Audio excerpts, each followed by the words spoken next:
അയ്യോ എനിക്കൊരു കഥ പറയണം. ഞാൻ മായാനദിയുടെ ഒരു ഇവിടെ ചെന്നൈയിലൊരു ചെറിയ പ്രീമിയർ പോലെ ഉണ്ടായിരുന്നു ഡിസംബറിൽ. അപ്പോൾ ഞാനവിടെ പോയി. അപ്പോൾ ഞാൻ എയർപോർട്ടിൽ നിൽക്കുകയാണ്, ഞാനും ഉണ്ട്, സന്തോഷമായിട്ടുണ്ട്, സന്തോഷ് ടീക്കർ കൂടെ. അപ്പോൾ അവിടെ നിൽക്കുമ്പോൾ ദുൽഖർ അതേ ദിവസം തന്നെ അതേ ഫ്ലൈറ്റിൽ ചെന്നൈക്ക് പോകുന്നുണ്ട്. അപ്പോൾ ഞങ്ങൾ അവിടെ വെച്ച് കണ്ട് വർത്തമാനമൊക്കെ പറഞ്ഞുകൊണ്ടൊക്കെയാണ്.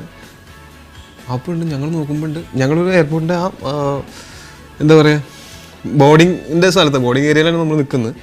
അങ്ങേ അറ്റത്തുനിന്ന് ഒരു ചേച്ചി അപ്പുറം ഇപ്പുറമുള്ളവരെ ഇങ്ങനെ തട്ടി മാറ്റിയിട്ടൊക്കെ ഓടി വരുന്നുണ്ട്. അപ്പോൾ ഞാൻ ചോദിച്ചു ദുൽഖർ സൽമാനെ കാണാൻ വരുന്നതായിരിക്കും, വെറുതെ ഈഗോ അടിക്കണം എന്നൊക്കെ പറഞ്ഞിരിക്കുമ്പോൾ ആ ചേച്ചി ഓടി വന്നിട്ട് ദുൽഖർ സൽമാനെ പാസ് ചെയ്ത് എൻ്റെ അടുത്തേക്ക് വന്നു. അപ്പോൾ ഞാൻ ദുൽഖർ സൽമാൻ ഓടി വന്ന് എന്നെ കെട്ടിപ്പിടിച്ചിട്ട് ഉണ്ണിയും കുന്താ. അപ്പൊ ഞാൻ പറഞ്ഞു ഓക്കെ. അപ്പൊ ഞാൻ അപ്പൊ തന്നെ ദുൽഖറിനോട് ഉണ്ണി മുകുന്ദൻ ഇല്ല എടാ തിരുത്തിട്ട് എന്താ കാര്യം, ടൊവിനോ തോമസ് എന്ന് പറഞ്ഞാൽ അറിയില്ല എന്ന് പറഞ്ഞാൽ ഞാൻ എന്ത് ചെയ്യും?